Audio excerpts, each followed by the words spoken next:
G'day folks, Sam Mander here, one of the managing directors of Agri Intel alongside Charlotte Senior. Charlotte and I started Agri Intel with the idea that we can help farmers prosper during times of challenge and change. Now, one of the challenges that I'm going to talk about today is the climate change issue that agriculture in New Zealand and the world are facing. As we know, controlling human-induced carbon emissions is one of the fundamental challenges of certainly my generation today, and how we can manage that.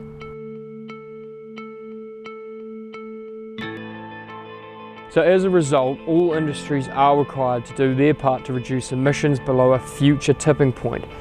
But where has that lied with agriculture? Well, agriculture is the last industry to be brought into the emissions trading scheme, but having the largest carbon footprint in New Zealand, the government's really looking to act on that. Currently, this looks like it'll be pricing on-farm emissions to drive them down. We can argue the results of this until we're black and blue, but we know that this challenge is coming. And one of our major concerns is that it's going to be an export market expectation in the not so far future. It's always been our philosophy to understand what the challenge is and then respond accordingly using efficient, effective, pragmatic approaches to hopefully turn that into an opportunity. If we look at it from a farming business perspective for farmers, what has been proposed to control and price emissions is scary for farmers financially. We fully understand that. The method of emissions reduction must maintain profitable farm systems. We've set out on the task to find out how we can minimise this climate change pressure cooker for Kiwi farmers and help tackle this issue.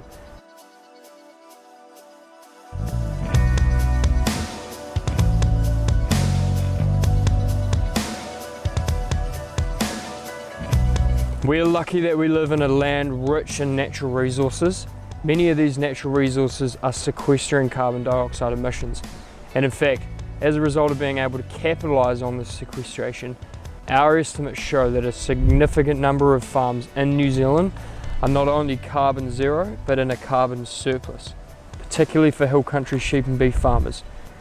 Interestingly, we found the main option for this with the most opportunity and the least cost implementation was native forest lands, a far cry from what we've always been told about native forests not having opportunity, that we need to rely on exotics. Now the catch-22 is, how do we actually recognise and capture this value for those native forest lands, for the sequestration that they're doing, and turn it into tangible value on farm? The ETS is the only current accredited system in New Zealand where carbon sequestration can be recognised.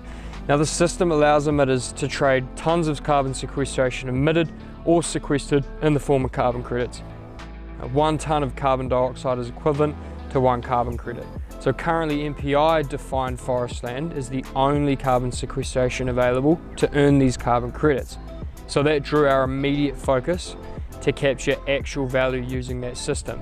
Strong, robust and accurate methods must be used to get this forest land registered. Until recently, almost all of the forestry registered in the scheme was exotic plantation forestry, which is actually fairly easy to register. But that wasn't that useful for our farming clients.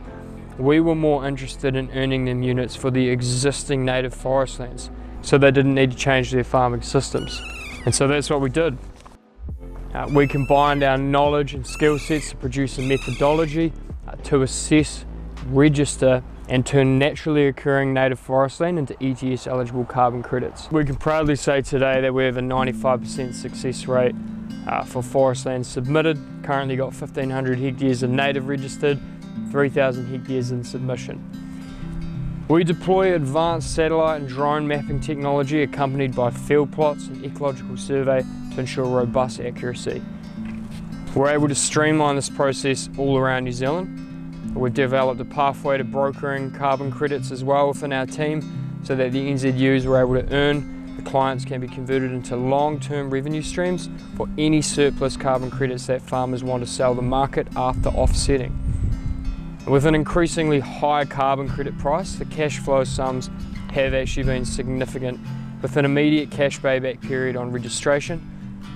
A timely welcome for most farming businesses facing the pressures of high interest rates and the constant highs and lows of price-taking markets.